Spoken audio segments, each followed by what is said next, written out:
There is a town veiled by mist and memory, resting gently between the ridges of two ancient mountains.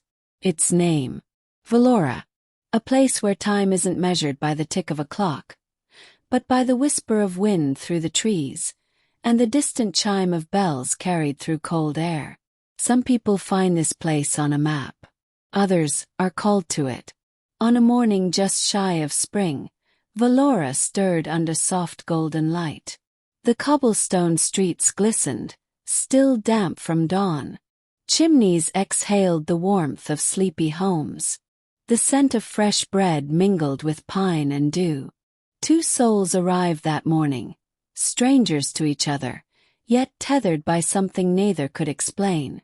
The first was a man, early 30s, worn canvas bag, camera slung around his neck, boots caked with stories from elsewhere. He stepped off the bus with slow intention, blinking against the light. This was Armand Salim. His breath came in short, steady clouds, not from the chill, but from something heavier that sat behind his ribs. He looked at the village as if it were a question, then walked toward it like he might find the answer. 3 miles away, along the eastern rail, another traveler stepped down from a train. Woman, petite frame, leather journal in hand, eyes like dusk, thoughtful, quiet, questioning. Her name was Lena Reyes. Her coat was beige, lined with notes from cities she no longer wrote about. Her fingers curled protectively around her journal, although she hadn't opened it in nearly 2 years. The breeze teased her hair. She didn't flinch, didn't smile. But she paused, one foot still on the train step, and closed her eyes for exactly 3 seconds. She didn't know why she had come here, but something in her believed she was meant to. Vellora did not welcome visitors with parades. It offered no maps, no banners, only silence. And silence, as they would both come to learn, is a language of its own. The day began like any other. But this was no ordinary day. This was the beginning of something quiet, something extraordinary, a love story disguised as a coincidence. And Vellora was ready to whisper again. Armand Salim had traveled more than most people do in a lifetime. From dusty towns in Morocco to quiet temples in Kyoto, he had chased moments the world often overlooked. His lens captured silence, stillness, things most people hurried past. But Vellora was different. He wasn't here to shoot a portfolio. He didn't want a new story to publish. He was here for something that had no name, something that pulled at him in dreams, like fog curling under a closed door. He was given a room on the 2nd floor. The window faced east. Through it, he could see the lake glimmer between trees. He stood there for 10 minutes before even setting his bag down. From his coat pocket, he pulled a folded photograph, edges worn, faded with time.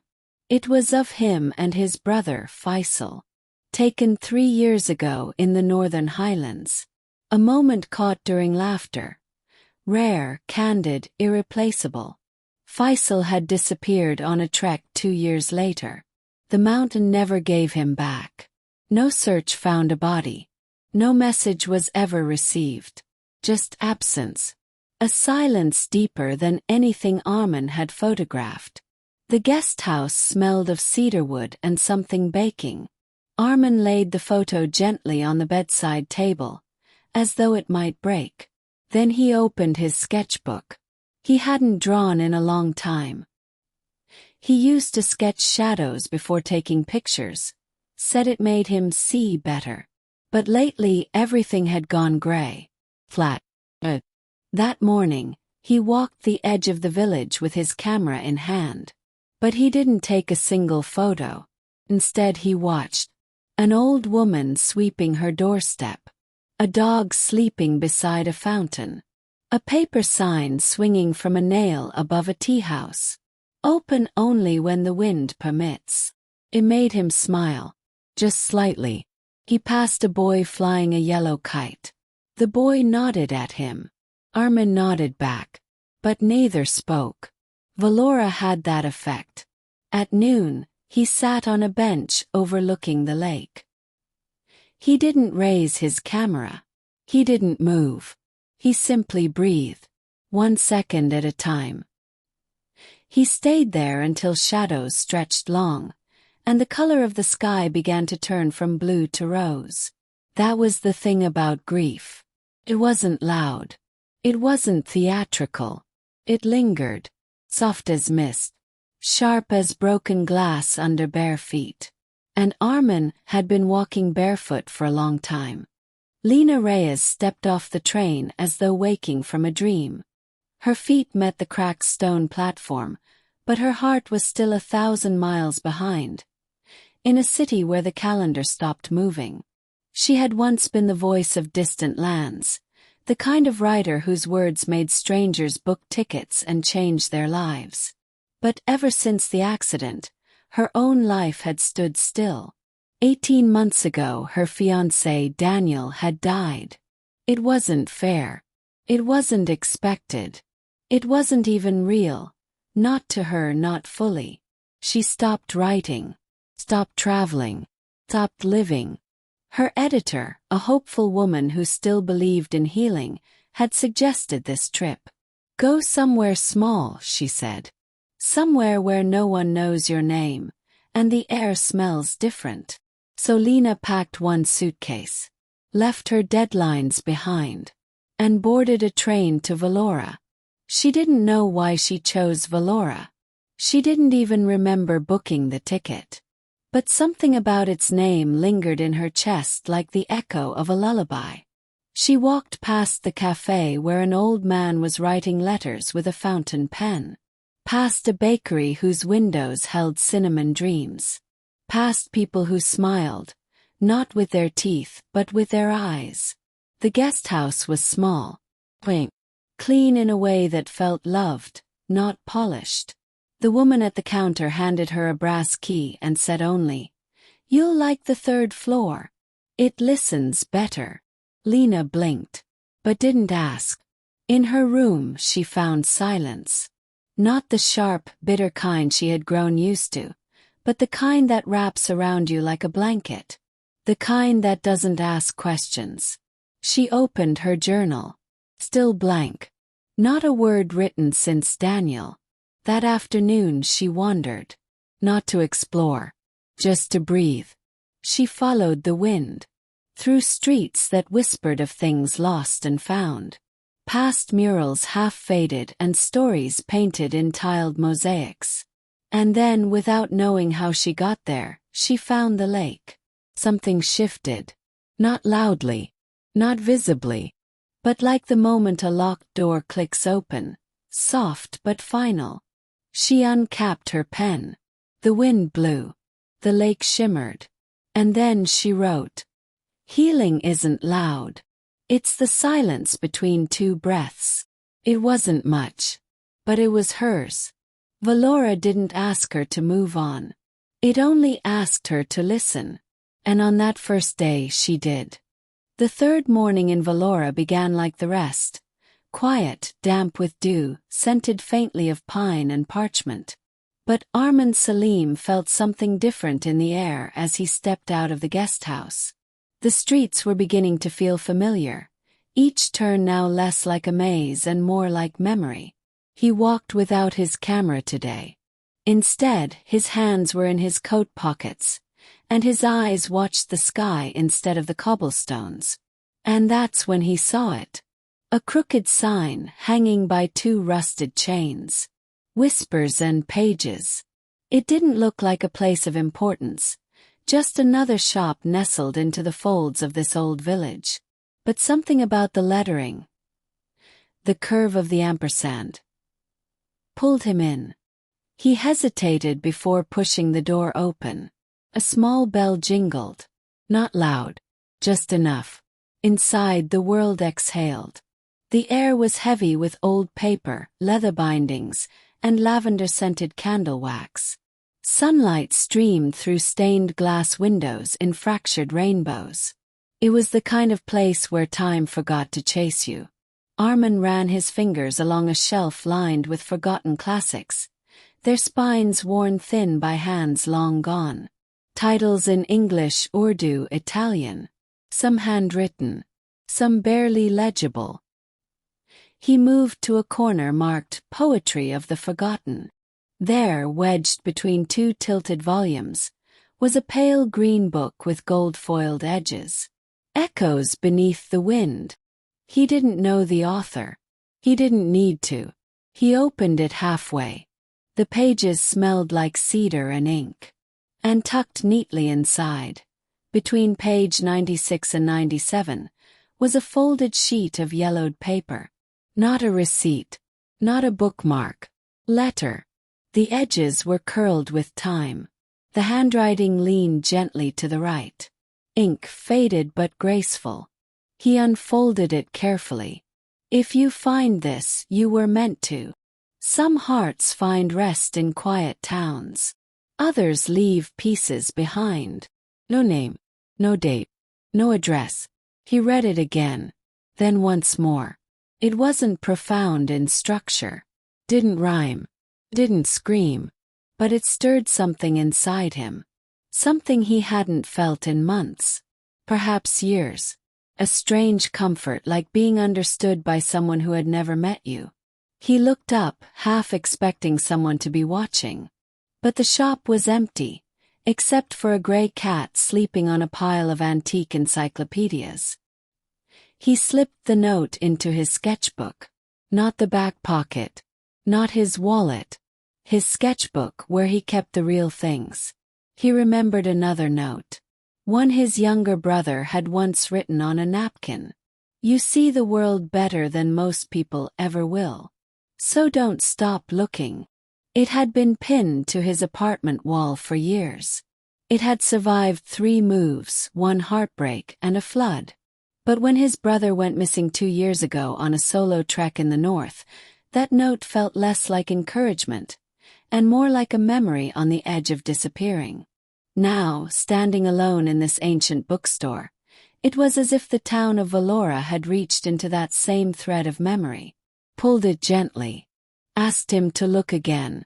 He left a few rupees at the counter. And a message. Found this book, and a part of myself. Thank you. There was no bellman, no clerk, no register. But it felt right. In Vellora, things didn't need witnesses to be real. As he stepped back out into the sun, he noticed the wind had shifted. It wasn't colder, just more present. He looked down the alley. The guest house was to the left, the lake to the right. But today he didn't return to either. He followed the wind. Some letters are written to be read. Others are written to be found. And sometimes, those who find them are never the same again.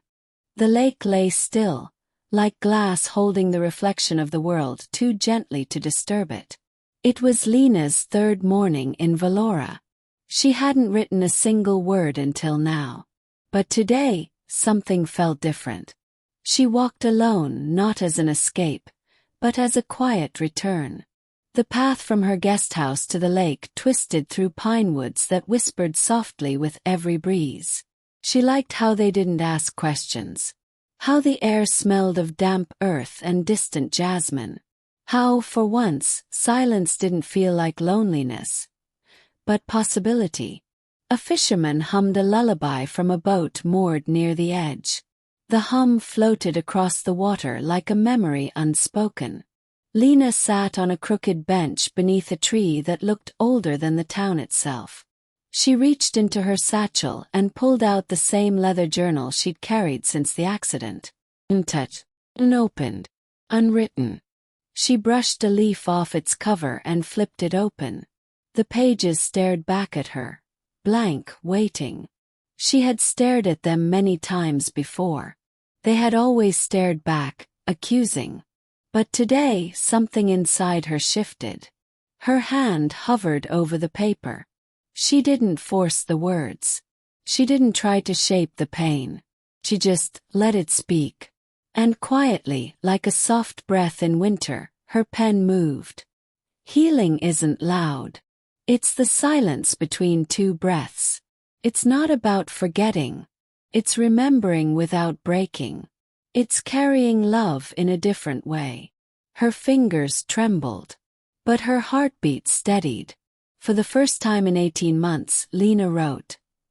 And something inside her wrote back. She didn't notice the child with the red kite waving to her. She didn't hear the pine branches dancing above her head. She was somewhere between memory and now. And for the first time that place didn't scare her. In Vellora, the silence didn't feel like absence. Felt like a beginning. Not loud. Not grand. But honest. She reread her words and whispered, not to herself but to the air around her. Thank you. As if the wind had gifted her voice back. As if someone or something had been waiting for her to listen. Somewhere in the trees, a crow called once, then vanished. The clouds above shifted, revealing more of the sun. Lena closed her journal. Not because she had nothing more to write, but because she now believed she would write again. And the wind, ever faithful in Vellora, seemed to nod in agreement. There's a tea house in the heart of Vellora that doesn't boast signs or menus. It has no name, no business hours, and yet it never closes.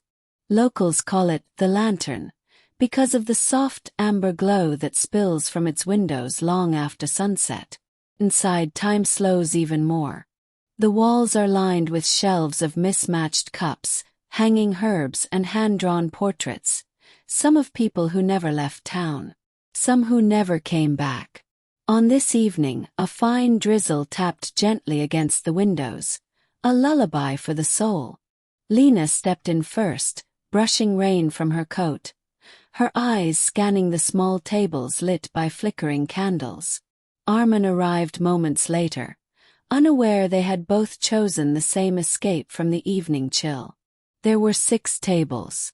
4 were empty. 2 would soon be occupied by people who had already met in the margins of fate. Armin chose a seat diagonally opposite Lena's. Not intentionally. Fate prefers subtleties. He set down his sketchpad and camera gently on the table, then pulled a napkin from the holder and began to draw. It was his way of disappearing, lines and shadows creating a world quieter than the one outside. Lena, meanwhile, was thumbing through a week-old newspaper, her mind clearly elsewhere. She hadn't ordered tea. She hadn't even noticed her fingers stopped turning pages. Across the room, Lena's eyes finally lifted, as if sensing she was being watched, but he wasn't watching her. Not yet. She tilted her head and observed him for a moment. Something about the way he held his pencil. It reminded her of someone. She didn't realize she was smiling, just faintly. Their eyes met. Brief. Light. But underneath a flicker. Not recognition but familiarity. Not have we met. But why does it feel like I've known you in a dream I forgot to remember? Neither smiled. Neither looked away too quickly. It was enough. The server brought Lena a steaming cup of lemongrass tea, placing it gently in front of her with a nod. She nodded back, though her mind was clearly elsewhere now. Outside, the rain had stopped. The lantern light flickered just slightly as a gust of wind passed through the narrow alley beside the tea house. Armin glanced at the window. Lena did too. They both rose at the same time. He packed his things quietly. She folded the newspaper and tucked it under her arm. They stepped toward the door simultaneously. Awkwardly. He opened it and held it for her. She offered a soft thank you. "Enjoy the rest of your evening," she said gently. "You too," he replied. Outside, the street was empty except for the wind, and something it carried. A piece of paper fluttered past, caught briefly on Lena's boot before tumbling down the alley. A turn. Armin did too. Neither spoke, but both followed its trail. They didn't know it yet. But Vellora had waited for them both. And it wasn't done whispering. As the sun dipped behind the far ridges of Vellora, the light took on the color of old parchment, warm, faded, and tender. Shadows danced softly along narrow alleys. Lanterns flickered like secrets whispering in Morse code. Armin walked with hands tucked into his jacket, his camera slung across his chest. Ahead, Lena strolled, her journal half tucked beneath her arm, fingers brushing the worn leather cover. They hadn't planned to walk together. But fate in Vellora didn't always ask for permission. As the sun dipped behind the far ridges of Vellora, the light took on the color of old parchment, warm, faded, and tender. Shadows danced softly along narrow alleys. Lanterns flickered like secrets whispering in Morse code. Armin walked with hands tucked into his jacket, his camera slung across his chest. Ahead, Lena strolled, her journal half tucked beneath her arm, fingers brushing the worn leather cover. They hadn't planned to walk together. But fate in Vellora didn't always ask for permission. They had met only in glances, fleeting moments that felt longer than they should have. Now their steps echoed in tandem, still silent, still unknown, but not unconnected. As they turned down the alley, neither looking at the other, yet neither pulling away, a gust of wind came rushing through, sudden and playful. It danced up from the lake, snaked past the bell tower, and arrived with a flurry of petals and dust. And with it, a single piece of folded paper fluttered between them. Lena reached instinctively, then stopped. Armin bent forward and picked it up carefully, brushing away a petal stuck to its crease. He looked at her, then opened the page. The paper bore handwriting. Not old but not new. Ink faded slightly, yet deliberate. This town remembers those who listen. If you're searching for something, walk toward the wind. He raised his eyes again. Lena looked surprised, then smiled softly. Do you believe in signs? She asked.